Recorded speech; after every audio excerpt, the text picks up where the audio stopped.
ষোলবারে মিশে লিখেছেন সুকুমার রায়।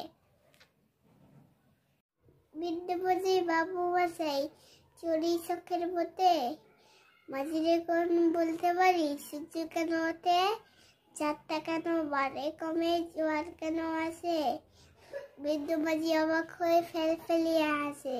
বাবু বলেন, সারা জীবন মলিরে তুই খাটি, মেয়েরা তো জীবনটা যে চারিয়ে নেই মাটি। খানিক পরে কহে নাবো বললে কি দেবে, নদীর ছেলে কেমনে সে পাহাড় থেকে দেবে, বলতো কেন লবণ পোড়া সাগর বড়া পানি। মাঝি এসে কয়, আরে মশাই অত কি জানি। বাবু বললেন, এই বয়সে জানিস না ওটা কি, জীবনটা তো নেহাত খেলো অষ্টমনে ফাঁকি।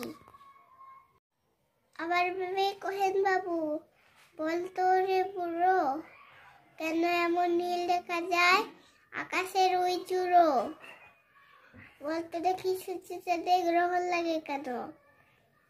বৃদ্ধ বলে, আমায় কেন লজ্জা দিছে খানো। বাবু বলেন, বলবো কি আর বলবো তো রে কিতা, দেখছি এখন জীবনটা তোর 12 আনাই পিঠা। পদে ঝড় উঠতেছে, ঢেউ উঠতেছে ফুলে, বাবু দেখেন নৌকাখানি ডুবলো বুঝি দুলে, মাঝের কোণে কি আপদ ওরে ও বাই মাঝি, ডুবলো নাকি নৌকা এবার মরবো নাকি আজি। সুদায় সাঁতার জানো মাথা নাড়েন বাবু, মূর্খ মাঝি বলে, মশাই এখন কেন কাবু, বাঁচলে শেষে আমার কথা হিসেব করো পিছে,